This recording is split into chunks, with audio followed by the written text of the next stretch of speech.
사도신경으로 우리의 신앙 고백하겠습니다.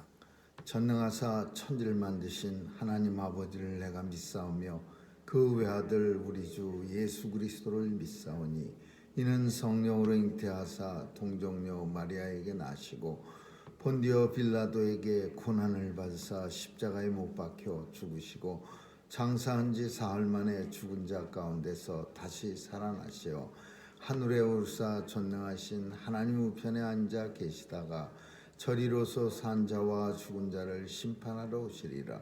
성령을 믿사오며 거룩한 공회와 성도가 서로 교통하는 것과 죄를 사하여 주시는 것과 몸이 다시 사는 것과 영원히 사는 것을 믿사옵나이다. 아멘.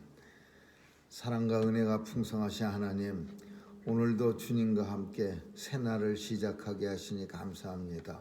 오늘도 온종일 주님과 동행하여 우리의 앞길에 주님의 은혜가 풍성한 길 걷게 하여 주옵소서. 죄 백성들 건강하게 지켜주시고 오늘도 세상의 많은 사건 사고 가운데서 안전하게 지켜주시고 늘 하나님의 품 안에 거하는 죄 백성들로 다 삼아 주옵소서. 특별히 주의 백성들 중에 아픈 사람들이 있사오니 주님 도와주셔서 건강하게 치유시켜 주시고 또 주님의 안수하셔서 외양간에서 나온 송아지처럼 뛰게 하여 주옵소서. 오늘 하루도 우리의 자녀들 지켜주시고 세상에 나가 마음껏 주의 사명 감당하는 귀한 자녀들로 다 삼아 주옵소서. 특별히 남의 나라에서 살아가고 있는 많은 타민족들에게도 은혜 주시고 저들이 고향처럼 편안한 마음으로 안전하게 살아갈 수 있도록 주님 온 세계를 주관해 주옵소서. 오늘도 전쟁터를 찾아가 주셔서 무고히 죽어가는 어린아이들 없도록 도와주시고 전쟁도 종식시켜 주시고 또 주님 병상마다 찾아가 주셔서 오늘도 이름도 모르는 병에 고통당하는 하나님의 자녀들에게 위로와 치유가 있게 하여 주옵소서. 하나님 아버지, 세상 속에 주의 말씀 붙들고 살아가는 주의 백성들 어디서나 무엇하든지 지켜주시고 또 일마다 때마다 하나님의 은혜가 넘치게 하여 주옵소서. 선교사님들 지켜주시고 오늘도 땅 끝에 나가 귀한 사명 감당할 때 하나님 권세와 능력 주셔서 주의 복음 사역이 잘 되게 하여 주옵소서. 오늘도 주님 손길을 의지하오며 예수님의 이름으로 기도합니다. 아멘. 우리 찬양 361장 부르시겠습니다. 361장입니다.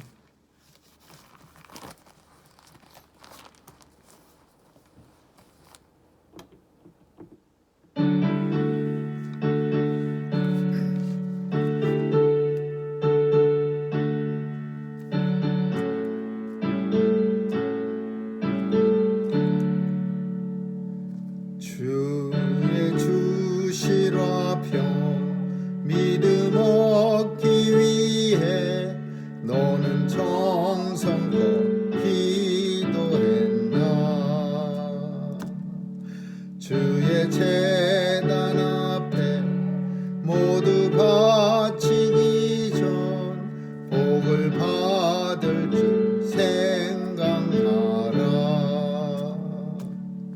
주의 제단에 산제사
어찌 말로다 형용하랴. 주의 제단에 산제사 드린 후에 주 내 맘을 주장하여 주의 뜻을 따라 그와 동행하면 영생 복락을 누리겠네. 하나님의 말씀은 요한복음 21장 15절에서 마지막 25절까지 한 절씩 교대로 읽습니다. 요한복음 21장 15절에서 25절입니다. 저희가 조반 먹은 후에 예수께서 시몬 베드로에게 이르시되 요한의 아들 시몬아 네가 이 사람들보다 나를 더 사랑하느냐 하시니 가로되 주여 그러하오이다. 내가 주를 사랑하는 줄 주께서 아시나이다. 가라사대 내 어린 양을 먹이라 하시고 또 두 번째 가라사대 요한의 아들 시몬아 내가 나를 사랑하느냐 하시니 가로되 주여 그러하오이다. 내가 주를 사랑하는 줄 주께서 아시나이다. 가라사대 내 양을 치라 하시고 세 번째 가라사대 요한의 아들 시몬아 내가 나를 사랑하느냐 하시니 주께서 세 번째 네가 나를 사랑하느냐 하심으로 베드로가 근심하여 가로되 주여 모든 것을 아시오니 내가 주를 사랑하는 줄을 주께서 아시나이다. 예수께서 가라사대 내 양을 먹이라. 내가 진실로 내게 이르노니 젊어서는 내가 스스로 띠띠고 오만한 몸으로 다녀와 늙어서는 내 발을 돌리니 남에게 띠띠고 얻지 아니하는 것으로 데려가리라. 이 말씀을 하시면 베드로가 어떠한 죽음으로 하나님께 영광을 돌릴 것을 가리키심이로라. 이 말씀을 하시고 베드로에게 이르시되 나를 따르라 하시니 베드로가 돌이켜 예수의 사랑하시는 그 제자가 따르는 것을 보니 그는 만찬에서 예수의 품에 의지하여 주여 주를 하나지 않냐노니까 따라서는 이에 베드로가 그를 보고 예수께 여짜오되 주여 이 사람은 어떻게 되겠삼나이까. 예수께서 가라사대 내가 올 때까지 그를 못 먹게 하고자 할지라도 내게 무슨 상관이냐 너는 나를 따르라 하시니라. 이 말씀이 형제들에게 나가서 그 제자는 죽지 아니하겠다 하였으나 예수의 말씀은 그가 죽지 않겠다 하신 것이 아니라 내가 올 때까지 그를 머물게 하고자 할지라도 네게 무슨 상관이냐 하신 것이로라. 이 일을 증거하고 이 일을 기록한 제자가 이 사람이라. 우리는 그의 증거가 참인 줄 아노라. 같이 읽습니다. 예수의 행하신 일이 이외에도 많으니 만일 낱낱이 기록된다면 이 세상이라도 이 기록된 책을 두기에 부족할 줄 아노라. 아멘.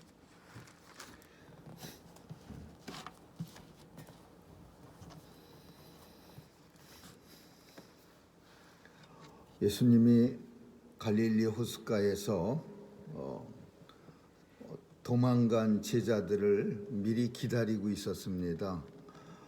예수님 십자가에 달려 죽으시고 나서 제자들은 죽는 데까지 따라가겠다고 큰 소리 쳤지만은 다 도망가서 그 도망간 장소도 3년 동안이나 어부로 살지 않다가 이제 다시 삐걱거리는 그 오래된 배에 올라타서 고기도 한 마리도 못 잡고 밤새도록 수고하였으나 허탕이었습니다. 그러다가 예수님은 미리 아시고 기다리고 계시다가 오른쪽으로 그물을 넣어라 그래서 고기를 153마리 모나미 볼펜에 쓰여 있는 숫자입니다.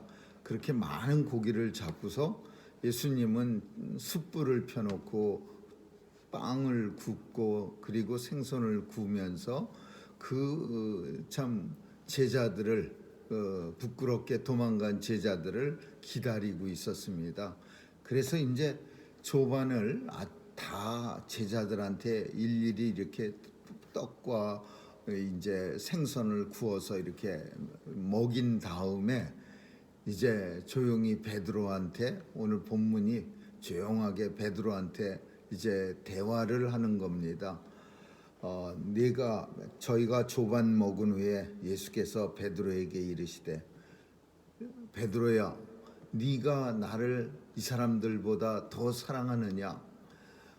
이 말씀은 뭐 비교급을 써갖고서 제자들끼리 누가 더 사랑 많이 하느냐고 이렇게 싸움 붙이려고 하신 게 아니라, 이 말씀은 베드로가 이미 예전에 한번 쓴 말입니다.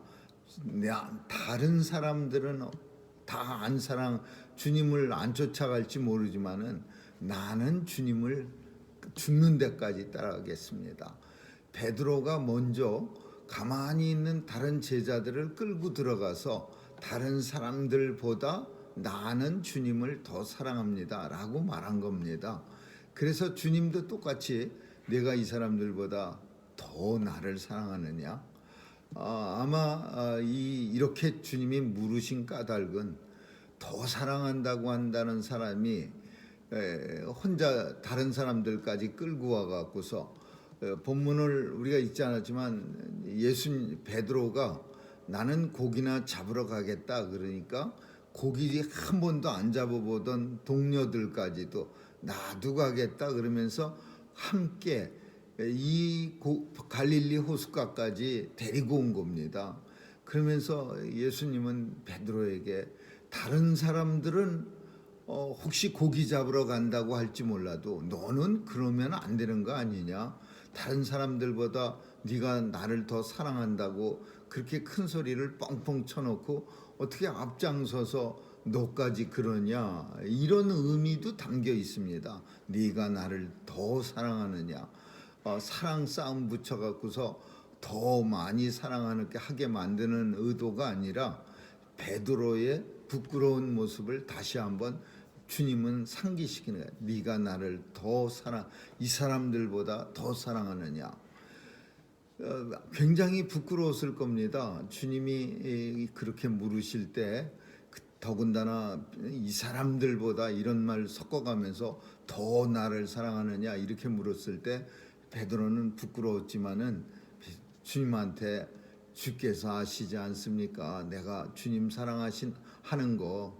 주님이 그래도 그 베드로의 마음을 보시는 주님이기 때문에, 베드로는 주님의 우리의 마음도 꿰뚫어 보고 있는 걸 아시기 때문에, 자기가 정말 주님을 사랑하지만 그 사랑이 때때로 힘이 없어갖고 주저앉고 무너지고 그런 부끄러운 사랑이긴 하지만, 그래도 내가 주님 사랑하는 거 주님 아시지 않습니까? 조금은 참 창피한 사랑이었지만은 그래도 주님 사랑하는 거 아시지 않습니까? 근데 종종 이 본문 속에서 그 사람들은 더 깊은 심오한 뜻을 찾아내려고 사랑이라는 단어가 주님이 썼을 때는 아가페라는 사랑을 썼고, 베드로가 대답할 때는 필레오라는 사랑이라는 단어를 썼다고 그렇게 말해서 뜻을 바꿉니다. 조금 강조하려고 합니다. 헬라어에는 사랑이 세 종류가 있습니다. 에로스적인 사랑, 동물적 사랑, 그리고 아가페적인 사랑, 정말 헌신적 사랑, 그리고 필레오라고 하는 사랑. 필라델피아가 필레오델피아, 형제 사랑이라는 뜻이에요. 필라델피아가 필레오라는 형제 사랑, 이런 사랑이 종류가 있는데, 예수님은 아가페적인 사랑으로 물었고 베드로 대답은 형제 사랑, 필레오로 대답했다. 그렇게 묻는데, 사실은 이 단어가 그렇게 주님이 사용하고 베드로가 대답할 때 쓴 단어가 아니라 그냥 섞어서 사랑한 거야. 섞어서 쓰는 단어야. 아가페도 쓰고 필레오도.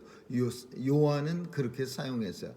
그래서 큰 의미가, 주님은 헌신적으로 날 사랑하느냐? 그러니까 베드로가 형제의 사랑으로 주님을 사랑합니다. 인간적 사랑으로 주님을 사랑합니다. 이렇게 대답한 건 아니에요. 그리고 또 한 가지 특이한 점은 주님이 3번 그러면 내 양을 먹이라, 치라, 먹이라 3가지 말을 사용했습니다. 근데 이 단어도 사실 양을 치는 목자에게 있어서는 의미가 같은 말이야. 양을 친다는 말이나 양을 먹인다는 말이나 똑같은 말이야. 근데 어떤 사람들은 먹이라는 것이 양을 치는 것보다 훨씬 더 헌신적인 대답이다. 양을 갖다가 어떻게든지 먹이는 거, 먹을 게 없을 때라도 그냥 열심히 먹이는 그렇게 뜻을 갖다가 좀 심오하게 만들려고 하는데 사실은 그렇지 않고 그냥 같은 의미로 사용합니다. 먹이라, 치라, 먹이라. 그리고 아가페, 필레오 같은 뜻으로 사랑이라는 말이 똑같이 다 같은 뜻으로 사용된 거예요. 그러나 다만 확실한 거는 본문 속에서 우리가 찾아낼 수 있는 확실한 거는 주님이 계속해서 같은 질문을 3번이나 한 거예요. 네가 나를 사랑하느냐. 근데 2번째서부터는 더는 빼버렸어요. 비교급은 빼버렸어요. 그냥 네가 나를 더 사랑하다. 이 사람들보다 더 사랑하느냐. 첫 번째 질문은 그렇게 했지만 2번째, 3번째는 그냥 사랑하느냐 그렇게 물었어. 그러니까 3번째 질문에서 베드로가 이제 마음에 그 찔림을 받습니다. 주님이 자꾸 이렇게 똑같은 질문. 우리도 누군가가 우리에게 만약에 똑같은 질문으로 계속해서 진짜 그래? 이렇게 한 번만 물어보면 진짜인지 아닌지를 확인하는 질문이겠구나. 그렇게 해서 진짜야. 그러지만 계속해서 진짜 그래? 진짜 그래? 그렇게 물어보면은 사실대로 말했는데도 불구하고 불편해집니다. 이 사람이 날 의심하고 있구나. 아니면은 뭐 나한테 내가 잘못한 걸 이 사람이 눈치를 챘나? 뭘 발견했나? 막 그런 생각이 들 수밖에 없는 거예요. 3번이나 같은 질문으로 베드로한테 네가 날 사랑하느냐? 베드로는 예 사랑합니다. 주께서 아시지 않습니까? 이렇게 대답했는데 똑같은 질문을 3번 하니까 근심하여. 베드로가 같은 질문을 주님이 3번씩이나 계속 물어보니까 본문에 보니까 근심하여 가로되 이렇게 말합니다. 걱정이 된 거야. 이거 주님이 자꾸 왜 같은 질문하지? 주여 모든 것을 주께서 아시오니 내가 주님 사랑하는 줄 주께서 아시나이다. 이 대답은 주님이 모든 것을 아시지 않습니까? 내 마음조차도 주님이 아시지 않습니까? 근데 왜 자꾸 3번씩이나 불편하게 물어보십니까? 그런 의미를 담고 있어요. 근심하여 가로되 주께서 모든 것 내 마음은 물론이거니와 이 세상 모든 사람들의 마음을 아시지 않습니까? 그러니까 주를 사랑합니다. 제가 이것은 정말 주를 사랑하기 때문에 이런 대답할 수 있는 거예요. 주님이 내 마음을 보고 아시는데도 불구하고 내가 이렇게 대답할 수 있는 거는 진짜 내가 주님을 사랑하니까 이렇게 대답하는 거 아닙니까?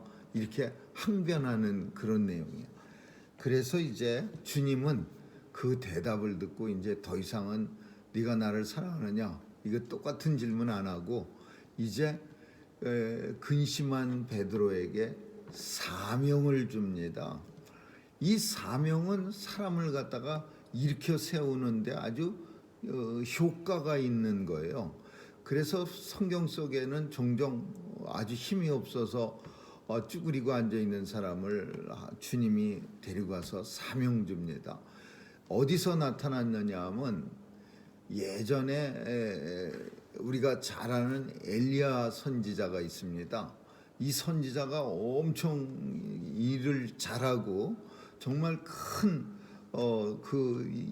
바알 선지자, 아세라 선지자, 우상을 섬기는 사람들 850명을 상대로 갈멜산에서 아주 큰 대승을 합니다. 근데 그 승리가 끝나기도 전에 이세벨이라고 하는 아합 왕의 부인이 자객을 보내 갖고서 엘리야 선지자를 죽이려고 합니다. 그냥 맨날 쫓겨다니는 거예요.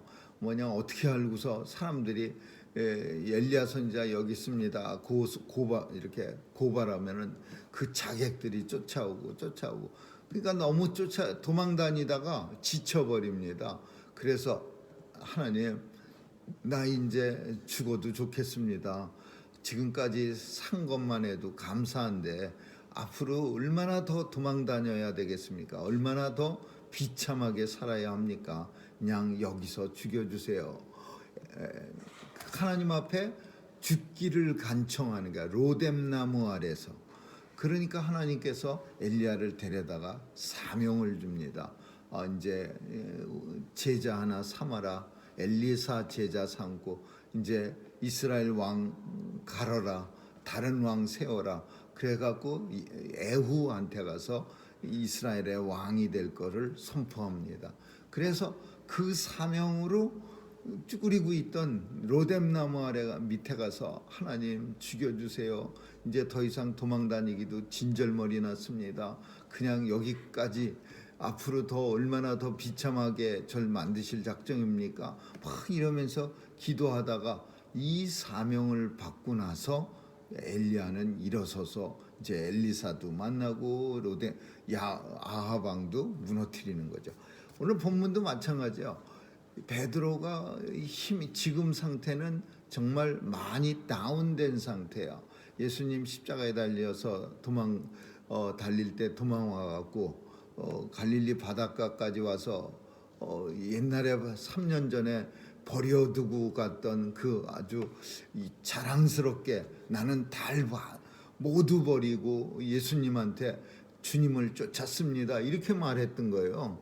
원래가 그 주님이 천국에 들어가는 비유 얘기할 때 뭐 낙타가 바늘구멍으로 들어가는 것보다 뭐 부자가 천국에 들어가기가 더 어렵느니라 그랬더니 베드로가 뭐라고 말했냐면 나는 다 버리고 주님을 쫓았습니다.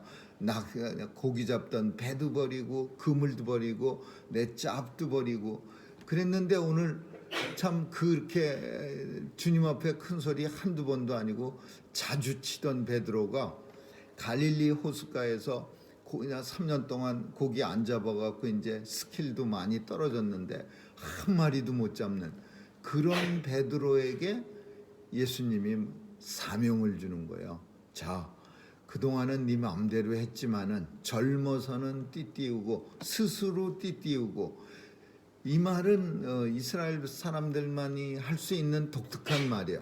이스라엘 사람들은 옷을 우리처럼 이런 옷 안 입고 꺼죽 옷이 판초 같은 옷입니다.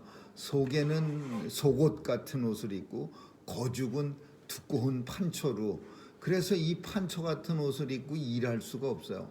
그래서 이걸 갖다가 뱃띠로, 예레미야 선지자도 이 뱃띠가 있어서 하나님의 일을 감당할 때 이 뱃띠로 꽝꽝 동여매고 일을 합니다.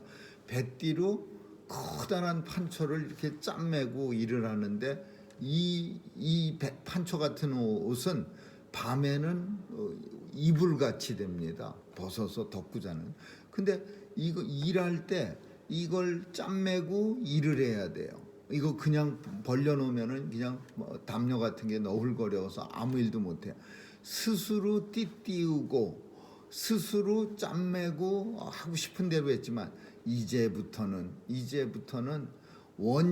네가 원치 않는 팔을 쫙 벌리고 서서 남들이 네게 띠띠우고 그리고 원치 않는 곳으로 가서 하나님의 일을 감당할 거냐. 이거 뭐냐 하면 예전에는 네 마음대로 했지만 지금은 앞으로는 주님의 뜻에 따라서 성령님의 뜻에 따라서 하나님의 사명을 네가 감당하게 될 것이니라.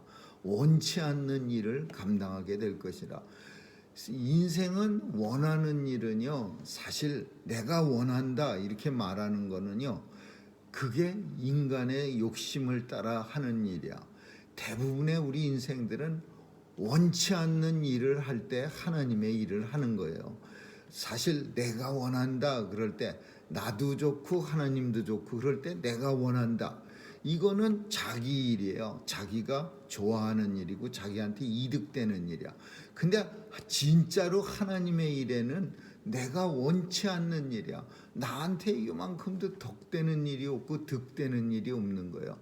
그래서 본문이 말하는 베드로가 이제부터는 베드로 예수님 만난 앞으로는 원치 않는, 네가 원치 않는, 띠도 혼자 띄우는 게 아니라 팔 이렇게 벌리고 가만히 서 있으면은 누군가가 이 띠를 갖다가 꽉 잠매주고, 그리고 원치 않는 곳으로 데려다 놓고 원치 않는 곳으로 가서 원치 않는 일을 하고, 앞으로는 오직 하나님의 뜻에 따라 하나님 앞에 순종하며 네가 살리라.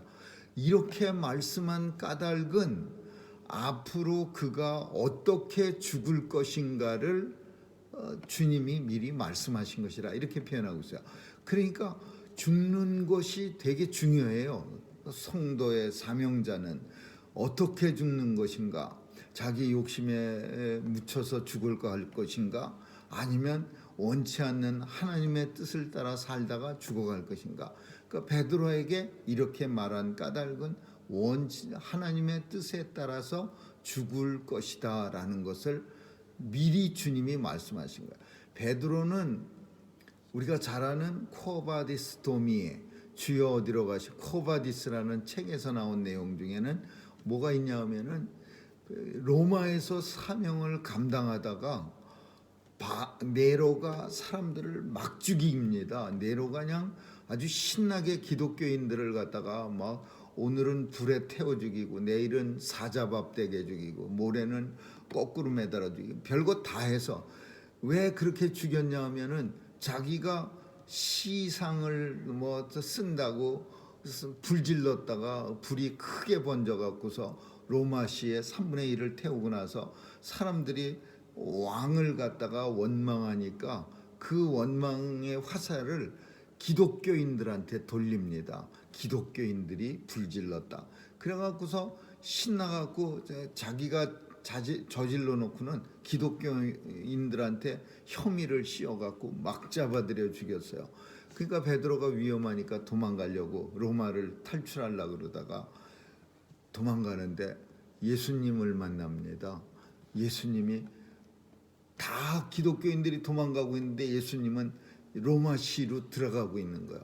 그러니까 베드로가 주님 어디로 가십니까? 코바디스 도미에 주여 어디로 가십니까? 그러니까 주님이 네가 버리고 간 이 도성으로 나는 네가 버리고 간 사람들을 위하여 나는 이 도성으로 들어가느니라. 그러면서 베드로에게 다시 주님을 쫓아서 베드로도 울면서 예수님을 쫓아 네가 버리고 간 이 사람들을 위해서 나는 다시 이 성으로 들어가련다. 베드로는 도망간 거 잘해 많이 했어요. 그러니까 코바디스 도미에서 다시 통곡하고 예수님을 따라 들어갔다가 결국 잡혀갖고서는 거꾸로 주님이 십자가를 똑바로 졌다고 나는 똑바로 못 지겠다고 거꾸로 달려 죽습니다. 그래서 사명을 감당하고 어떻게 죽을 것인가를 얘기해요.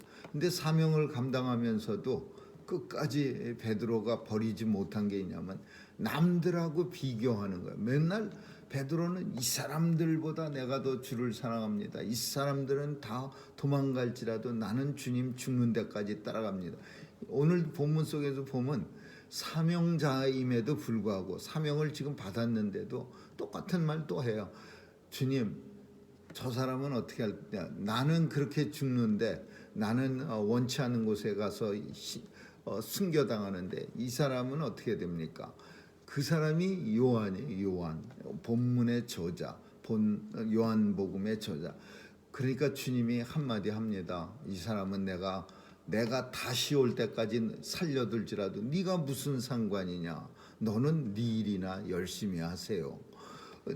요한은 이 말이 잘못 번져서 사람들에게 요한은 죽지 않고 끝까지 살려둔다고 그렇게 소문이 난 거예요. 근데 사실은 그 말은 그런 뜻이 아니라 내가 다시 올 때까지 설령 살려둘지라도 베드로 너하고 무슨 상관이냐, 그 말을 주님이 하신 것이라 이렇게 설명까지 합니다.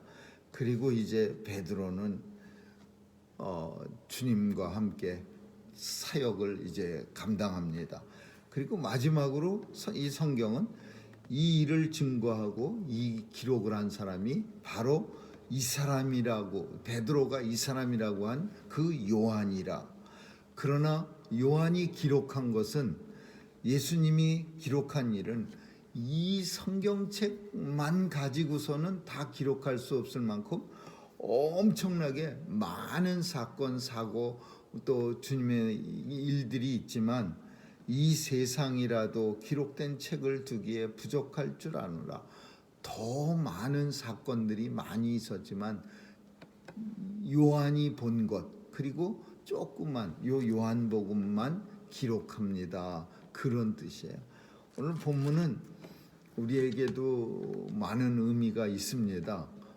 주님은 우리에게도 찾아오셔서 베드로에게 찾아가서 불편하게 네가 나를 더 사랑하느냐, 네가 나 다 묻기 전에 이미 압니다. 주님이 우리 사랑하는, 우리가 주님 사랑하는 거. 왜냐하면 우리는 사람의 마음을 몰라요. 얼마나 웅큼한 생각을 가지고 또 탐욕의 생각을 가지고 있는지. 그러나 주님은 우리 마음을 알죠. 그래서 굳이 물어보지 않더라도 베드로가 주님 사랑하는지를 다 알아. 그런데도 불구하고 왜 3번씩 계속 물어보느냐?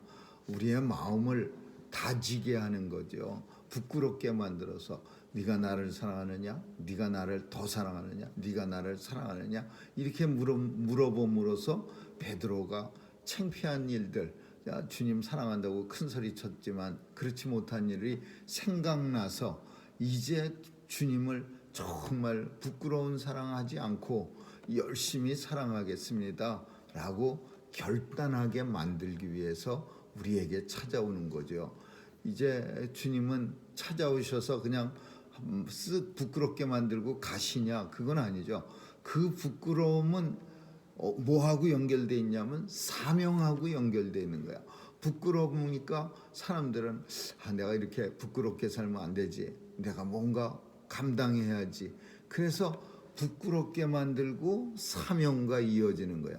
이사야를 부를 때도 마찬가지입니다. 이사야는 죄가 많고 뭐 입술에 죄가 많아갖고 아무것도 감당하지 못하겠고 나는 아이라 말을 할 줄 모르고 뭐 그렇지만은 하나님께서 성령의 불로 입술을 지어 태워주시, 부끄러운 걸 다 없애주시고 나서 이사야가 주여 내가 여기 있사오니 언제든지 부르실 때 나를 사용하 주옵소서, 이렇게 고백하게 만드는 거예요. 마찬가지로 오늘 본문도 베드로에게 부끄러움 주고, 부끄러움은 자연스럽게 사명감으로 이어져서 베드로에게 사명을 감당하게 한 거죠. 아무쪼록 오늘 우리에게 찾아오신 주님, 우리가 주님을 만나면 부끄럽고 또 그 부끄러움은 우리의 사명을 다시 한번 다지는 그런 결단의 시간이 되는 줄 믿습니다. 아무쪼록 오늘도 주님과 함께 동행하면서 우리의 사명 다질 수 있기를 주님의 이름으로 축원합니다. 기도하겠습니다. 좋으신 하나님 감사합니다. 주님이 베드로에게 찾아오신 것처럼 우리 모든 성도들에게 찾아오십니다. 주님 만날 때마다 참 너무나 부끄러운 모습뿐입니다. 이 부끄러운 모습에서 끝나는 게 아니라 부끄럽기 때문에 주님 앞에 열심을 낼 수 있는 모든 성도들 다 되게 해 주옵소서. 감사드리며 예수님 이름으로 기도합니다. 아멘. 주기도문으로 마치겠습니다. 하늘에 계시는 우리 아버지여, 이름이 거룩히 여김을 받으시오며 나라의 임하옵시며 뜻이 하늘에서 이룬 것 같이 땅에서도 이루어지이다. 오늘날 우리에게 일용할 양식을 주옵시고 우리가 우리에게 죄 지은 자를 사하여 준 것 같이 우리의 죄를 사하여 주옵시고 우리를 시험에 들게 하지 마옵시며 다만 악에서 구하옵소서. 대개 나라와 권세와 영광이 아버지께 영원히 있사옵나이다. 아멘.